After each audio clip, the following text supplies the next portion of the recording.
இது ஃபர்ஸ்ட் மலேசியாவின் செய்திகள் உங்களுக்காக.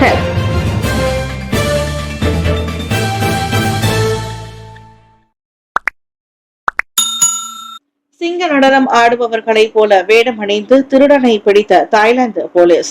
தாய்லாந்து பாங்காக் அருகே நடந்த கொள்ளை வழக்கில் போலீசார் சிங்க நடனம் ஆடுபவர்கள் போல வேடம் அணிந்து 33 வயது ஆடவரை கைது செய்த சம்பவம் தாய்லாந்து போலீசின் சாமர்த்தியத்தை வெளிப்படுத்தியுள்ளது. சுமார் 20 லட்சம் பாத், அதாவது 64,000 அமெரிக்க டாலர் மதிப்புள்ள புத்த மத பொருட்கள் மற்றும் 2 புத்தர் சிலைகள் திருடப்பட்டதாக இதற்கு முன்னர் புகார் அளிக்கப்பட்டிருந்தது. அதனைத் தொடர்ந்து பல வாரங்கள் கண்காணிப்பிற்கு பிறகு சீன பெருநாள் விழாவில் சிங்க நடன குழுவில் கலந்து கொண்டு சந்தேக நபருக்கு அருகில் சென்ற போலீசார் திடீரென திருடனை தரையில் தள்ளி கைது செய்தனர். கைதான ஆடவன் முந்தைய திருட்டு மற்றும் போதைப்பொருள் வழக்குகளில் ஈடுபட்டவன் என போலீசார் தெரிவித்தனர். அதிக வேலை சுமையால் அமைச்சர் ஸ்டீவன் சிம் மருத்துவமனையில் அனுமதி. தொழில் முனைவோர் மற்றும் கூட்டுறவு மேம்பாட்டுத்துறை அமைச்சர் ஸ்டீவன் சிம் கடந்த சில வாரங்களாக தொடர்ச்சியான பணிச்சுமையால் ஏற்பட்ட கடுமையான சோர்வு காரணமாக மருத்துவமனையில் அனுமதிக்கப்பட்டுள்ளார். சீன புத்தாண்டின் 4ஆம் நாளில் மருத்துவமனையில் அனுமதிக்கப்பட வேண்டிய சூழல் ஏற்பட்டதாக அவர் தனது முகநூல் பதிவில் தெரிவித்துள்ளார். மருத்துவர் தம்மை சில காலம் ஓய்வு எடுக்க அறிவுறுத்தியுள்ளார் என்றும் விரைவில் குணமடைந்து மீண்டும் வலிமையுடன் திரும்புவதாகவும் அவர் அப்பதிவில் குறிப்பிட்டுள்ளார். அவரது ஊடக அதிகாரி ஒருவர் கூறுகையில், ஸ்டீவன் சிம்மின் குடும்பத்தினர் அவரது உடல்நிலை பற்றிய விரிவான தகவலை வெளியிடவில்லை என்றாலும் இது கடுமையான சோர்வால் ஏற்பட்டதாக நம்பப்படுகிறது என்று தெரிவித்தார். மேலும் அவரது நிலைமை கவலைக்கிடமானது அல்ல என்றும் மிகவும் சோர்வடைந்ததால் ஓய்வு தேவைப்படுகிறது என்றும் முழுமையான ஓய்வு வழங்க குடும்பத்தினர் விரும்புகின்றனர் என்றும் கூறப்பட்டுள்ளது. ஷா அலாமில் கத்தி ஏந்தி கொள்ளை, பெண் ஒருவர் உட்பட 6 பேர் கைது. ஸ்லாங்கூர் ஷா அலாமில் கத்தி ஏந்தி கொள்ளையிட்ட சந்தேகத்தில் ஒரு பெண் உட்பட 6 பேர் போலீசாரால் கைது செய்யப்பட்டுள்ளனர். இச்சம்பவம் பிப்ரவரி 16ஆம் தேதி அதிகாலை சுமார் 5:30 மணி அளவில் செக்ஷன் 7 ஜாலான் பிளம்பும் பகுதியில் நிகழ்ந்தது.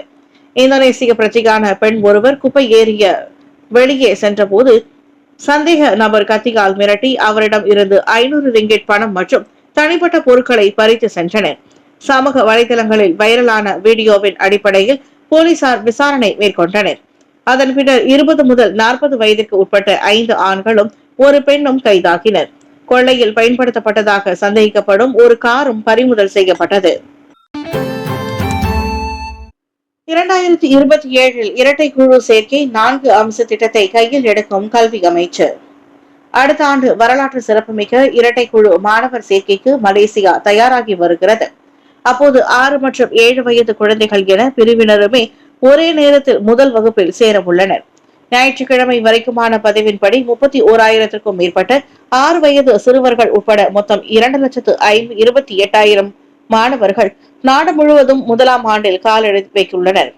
வரலாறு காணாத இந்த பெரும் சேர்க்கையை சமாளிக்க 4 அம்ச திட்டங்களை கல்வி அமைச்சு வரைந்துள்ளதாக அதன் தலைமை இயக்குநர் டாக்டர் முகமது அசம் அகமது கூறியுள்ளார். முதலில் ஆசிரியர்களையும் வகுப்பறைகளையும் அதிகரித்தல், புதிய ஆசிரியர்கள் தொழில்முறை பயிற்சியை கட்டாயமாக நிறைவேற்ற வேண்டும். இரண்டாவதாக மாணவர்களை நெரிசல் மிகுந்த பள்ளிகளில் இருந்து குறைந்த மாணவர்கள் உள்ள பள்ளிகளுக்கு மாற்றுதல். மூன்றாவது காலை மாலை என 2 நேர வகுப்புகளை நடத்துதல். 4வது வகுப்பறை கொள்ளளவை சீக்கிரமே விரிவாக்குதல். அதோடு தொழில்துறைக்கான கட்டட முறையான IBS கட்டுமானம், தரமான கேபின் வகுப்பறைகள் மற்றும் சிறப்பு அறைகளை மாற்றி பயன்படுத்துதல் என அவர் சொன்னார். பேரா மாநில மாய்கா ஸ்லிம் ரிவர் மகாலட்சுமி ஆலயத்தின் கும்பாபிஷேகத்திற்கு முன்பாக 10,000 ரிங்கிட் நிதி உதவி. பேரா ஸ்லிம் ரிவரில் உள்ள மகாலட்சுமி ஆலயத்தின் மகா கும்பாபிஷேகம் எதிர்வரும் மார்ச் 13ஆம் தேதி நடைபெறவுள்ள நிலையில் பேராக் மாநில மாய்கா ஆலயத்திற்கு 10,000 ரிங்கிட் நன்கொடையாக வழங்கியிருக்கிறது. அதோடு கும்பாபிஷேக நாளன்று 7,000 பக்தர்களுக்கு அன்னதானமும் வழங்கவிருக்கிறது. சுமார் 100 ஆண்டு பழமை வாய்ந்த இந்த ஆலயத்தின் திருப்பணியை காண வருகை அளித்த மாநில மாய்கா தலைவரும் தேசிய மாய்கா உதவி தலைவருமான தான் ஸ்ரீ எம் ராமசாமி செய்தியாளர்களிடம் இந்த தகவலை தெரிவித்தார். இந்த நாட்டில் உள்ள ஆலயங்கள், தமிழ் பள்ளிகள், சமயம் மற்றும் மொழி வளர்ச்சிக்கு அன்றிலிருந்து இன்று வரை மாய்கா பாடுபட்டு வருகிறது.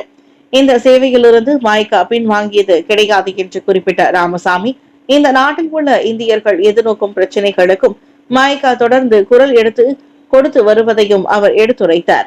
ஆலய திருப்பணிகளுக்கு ஆதரவு வழங்கும் வகையில் 10,000 ரிங்கிட்டை ஆலய பொறுப்பாளர்களிடம் ஒப்படைக்கும் நிகழ்வில் பேராக் மாநில தொகுதி காங்கிரஸ் தலைவர்கள் மற்றும் கிளை தலைவர்கள், மகளிர் இளைஞர் பிரிவினரும் கலந்து கொண்டனர். அணு ஒப்பந்தத்திற்கு ட்ரம்ப் 10 நாள் காலக்கெடு. அமெரிக்கா ஈரான் பதற்றம் அதிகரிப்பு. அமெரிக்க அதிபர் டொனால்டு டிரம்ப் புதிய அணு ஒப்பந்தத்தை ஏற்பதற்கான ஈரானுக்கு 10 நாட்கள் காலக்கெடு விதித்துள்ளதை அடுத்து அமெரிக்கா ஈரான் இடையேயான பதற்றம் தீவிரமடைந்துள்ளது. ஈரான் தனது அணு திட்டத்தில் முக்கிய கட்டுப்பாடுகளை ஏற்க வேண்டும், இல்லையேல் கடுமையான நடவடிக்கைகள் எடுக்கப்படும் என்று அவர் எச்சரித்தார். தேவைப்பட்டால் ராணுவ நடவடிக்கையும் மேற்கொள்ளப்படலாம் என்றார் அவர். இதனிடையே அமெரிக்கா மத்திய கிழக்கில் தனது ராணுவ இருப்பை திடீரென அதிகரித்துள்ளது. விமானம் தாங்கி கப்பல்கள், போர் விமானங்கள் மற்றும் ஏவுகணை பாதுகாப்பு முறைகளும் அங்கு அனுப்பப்பட்டுள்ளன. ஈரானை அடிப்பணைய வைக்க வாஷிங்டன் மேற்கொள்ளும் அச்சுறுத்தலாகவே இது பார்க்கப்படுகிறது. அமெரிக்காவின் மிரட்டலுக்கு பதிலளித்துள்ள ஈரானோ பேச்சுவார்த்தையை தொடர தாங்கள் தயாராக இருப்பதாகவும், ஆனால் எந்த தாக்குதலுக்கும் தக்க பதிலடி தருவோம் என்றும் எச்சரித்துள்ளது. மத்திய கிழக்கில் பதற்றம் அதிகரித்து உலகளாவிய எண்ணெய் விநியோகம் பாதிக்கப்படுமோ என்ற கவலையில் உலக நாடுகள் அமைதியை வலியுறுத்தி வருகின்றன. இந்த நெருக்கடி பேச்சுவார்த்தையால் தீருமோ அல்லது பெரும் மோதலாக மாறுமோ என்பதை அடுத்த 10 நாட்கள் தீர்மானிக்கும் என எதிர்பார்க்கப்படுகிறது. குற்றவியல் விசாரணைக்காக 36 ஆண்களுக்கு வலை வீசும் கோலாலம்பூர் போலீஸ். பல்வேறு குற்ற வழக்குகளின் விசாரணைக்கு உதவுவதற்காக 36 ஆண்களை கோலாலம்பூர் போலீஸ் குற்றப்புலனாய்வுத்துறை தேடி வருகிறது. இவர்கள் உடலுக்கு சேதம் விளைவித்தால் ஆயுதம் பயன்படுத்தி கடுமையாக காயப்படுத்துதல், கலவரம், வீடு புகுந்து திருடுதல் மற்றும் கொள்ளை உட்பட பல குற்ற செயல்களில் ஈடுபட்டவர்கள் என கோலாலம்பூர் போலீஸ் தலைவர் ஃபடில் மாஷஸ் தெரிவித்தார். தேடப்படும் அந்த நபர் கோலாலம்பூர், ஸ்லாங்கூர், ஜொஹூர் உள்ளிட்ட பல மாநிலங்களில் பதுங்கி இருக்கலாம் என்று கூறப்படுகிறது. குறிப்பாக அந்த 36 நபர்களில் ஒருவரான பிளான் பகுதியை சேர்ந்த லோ லியூ ஹைட் என்னும் ஆடவன் மற்றவர்களை உடல் ரீதியாக காயப்படுத்திய வழக்கில் தேடப்பட்டு வருகிறார். மேலும் கம்போங் கெரிஞ்சி குடியிருப்பு பகுதியை சேர்ந்த அமத் நசீர் அப்துல் வஹாபும், தாம்ஹன் சித்தாபாக் இந்தாவை சேர்ந்த விலி லியோங் லீ சென்னும் கலவரம் மற்றும் கடுமையான காயங்கள் ஏற்படுத்திய குற்றச்சாட்டில் போலீசாரால் வலைவீசி தேடப்பட்டு வருகின்றனர். அதே நேரத்தில் பத் மலையை சேர்ந்த மகேசன் எனப்படும் ஆடவன் கொலை வழக்கில் தேடப்பட்டு வருவது குறிப்பிடத்தக்கது. இந்த நபர்கள் குறித்து கூடுதல் தகவல் தெரிந்த பொதுமக்கள் சிறிதும் காலம் தாழ்த்தாமல் போலீசாரை அணுக வேண்டும் என்று கேட்டுக் கொள்ளப்படுகின்றனர். அனைத்து அரசு பதவிகளில் இருந்தும் விலகலாமா? ஜூலை 12 முடிவு செய்யும் டிஏபி. ஜனநாயக செயல் கட்சியான டிஏபி அதன் தலைவர்கள் அனைத்து அரசாங்க பதவிகளில் இருந்தும் விலக வேண்டுமா என்பதை வரும் ஜூலை 12 தீர்மானிக்க உள்ளது. சுமார் 4000 கட்சி பேராளர்கள் கலந்து கொள்ளும் சிறப்பு மாநாட்டில் அம்முடிவு எடுக்கப்படும் என டிஏபி பொதுச் செயலாளர் அந்தோனி லோக் கூறினார். கடந்த ஆண்டு சபா சட்டமன்ற தேர்தலில் ஏற்பட்ட படுதோல்விக்கு பிறகு கட்சியின் அரசியல் நிலைப்பாடுகள் மறுபரிசீலனை செய்யப்படுகிறது. தலைவர்கள், அமைச்சர்கள் மற்றும் துணை அமைச்சர்கள் ஒருவேளை பதவிகளில் இருந்து விலகினாலும் டிஏபி நாடாளுமன்ற உறுப்பினர்கள் பிரதமர் ஸ்ரீ அன்வார் இப்ராஹிம் தலைமையிலான ஒற்றுமை அரசாங்கத்துக்கு வெளியில் இருந்து ஆதரவு அளிப்பார்கள் என்றார் அவர். இந்த மாநாடு அடுத்த 12 முதல் 18 மாதங்களுக்கான கட்சியின் எதிர்கால திசையை தீர்மானிக்கும் என போக்குவரத்து அமைச்சருமான அந்தோனி லோக் சொன்னார். நாடாளுமன்றத்தில் 40 உறுப்பினர்களை கொண்டுள்ள டிஏபி அன்வார் அமைச்சரவையில் 5 முழு அமைச்சர், 7 துணை அமைச்சர் பதவிகளை கொண்டுள்ளது. அதோடு ஒரு செனட்டர், ஒரு மாநில முதல்வர், 21 கட்சி ஆட்சி குழு உறுப்பினர்கள் மற்றும் 100 கணக்கில் ஊராட்சி மன்ற உறுப்பினர் பதவிகளையும் அக்கட்சி வகிக்கின்றன. கோல்ஃப் கிளப் தாக்குதல் சம்பவத்தில் லாரி ஓட்டுநர் மீது திருட்டு குற்றச்சாட்டு.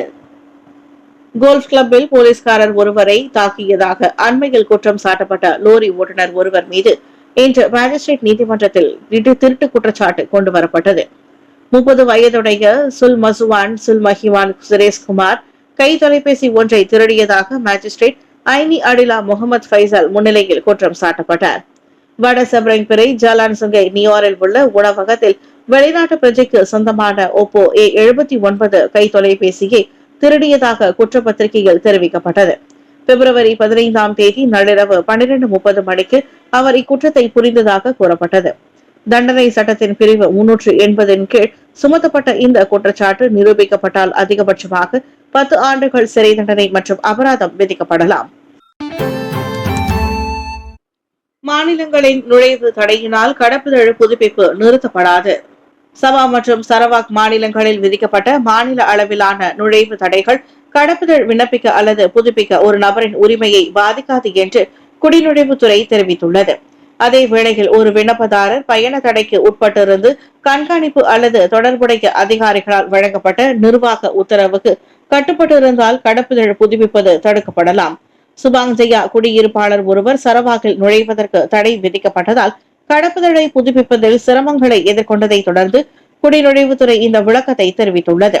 சபா மற்றும் சரவாக் மாநிலங்களின் தன்னாட்சி குடியேற்ற அதிகாரங்கள் மக்களின் கடப்புதழ்களை புதுப்பிப்பதை தடுக்காது என குடிநுழைவுத்துறை வலியுறுத்தியது. எனினும் விண்ணப்பதாரர் சில பதிவுகள் அல்லது நிர்வாக உத்தரவுகளில் சம்பந்தப்பட்டிருந்தால் கடப்புதழ் புதுப்பித்தல் பாதிக்கப்படலாம் அல்லது நிர்வாக உத்தரவு கட்டுப்பாட்டு காரணமாக கடப்புதழ் விண்ணப்பங்களை செயல்படுத்த முடியாத நபர்களுக்கு முகப்பிடங்களில் உள்ள அதிகாரி வாய்மொழியாகவோ அல்லது எழுத்துப்பூர்வமாகவோ இது தொடர்பான தகவலை தெரிவிப்பார் என்றும் குடிநுழைவுத்துறை தெரிவித்துள்ளது. செந்தூரில் வீடற்ற பெண் கொலை குற்றம் சாட்டப்பட்டவர் மனநல பரிசோதனைக்கு அனுப்பப்பட்டார். ஜாலான் செந்தூரில் ஒரு வீடற்ற பெண் கொல்லப்பட்ட வழக்கில் கைது செய்யப்பட்ட ஆடவரை மனநல பரிசோதனைக்காக மருத்துவமனைக்கு அனுப்ப நீதிமன்றம் உத்தரவிட்டுள்ளது. சந்தேக நபர் மனநல பிரச்சினை கொண்டிருக்கலாம் என கூறப்படுவதே அதற்கு காரணம். 46 வயது சையத் ஃபைசல் சையத் ஆல்வி முன்னதாக கோலாலம்பூர் மேஜிஸ்ட்ரேட் நீதிமன்றத்தில் முன்னிலைப்படுத்தப்பட்டார். பிப்ரவரி 9ஆம் தேதி காலை 6:30 மணிக்கு முதல் மாலை 6:36 வரையிலான ஒரு அடையாளம் தெரியாத பெண் ஜாலான் செந்தூரில் உள்ள ஒரு கடை முன்பு கொலை செய்ததாக அவர் குற்றம் சாட்டப்பட்டார். குற்றச்சாட்டு வாசிக்கப்பட்ட போது அவர் வெறும் தலையை மட்டுமே அசைத்தார். மரணத்திற்கான காரணம் தலையில் மோதிய கூர்மையற்ற பொருள் என்பது ஆரம்ப விசாரணையில் தெரிய வந்துள்ளது. எனினும் சவ பரிசோதனை அறிக்கை இன்னும் கிடைக்கவில்லை. இதையடுத்து மார்ச் 19ஆம் தேதி வழக்கு மறுசெவிமடுப்புக்கு வரும் என அறிவிக்கப்பட்டது. கோலாலம்பூரில் அதிகரிக்கும் சட்டவிரோத கிளினிக்குகள் MMA கடும் எச்சரிக்கை. கோலாலம்பூரில் சட்டவிரோதமாக இயங்கும் கிளினிக்குகள் குறித்து மலேசிய மருத்துவ சங்கமான MMA கடும் கவலை தெரிவித்துள்ளது. அங்கு போலி மருத்துவர்கள் நோயாளிகளுக்கு மருந்துகள் வழங்கி வருவதாகவும் இது பொதுமக்களின் உயிருக்கு பெரும் ஆபத்தை ஏற்படுத்துவதாகவும் MMA தலைவர் டாக்டர் திருநாவுக்கரசு ராஜு எச்சரித்தார்.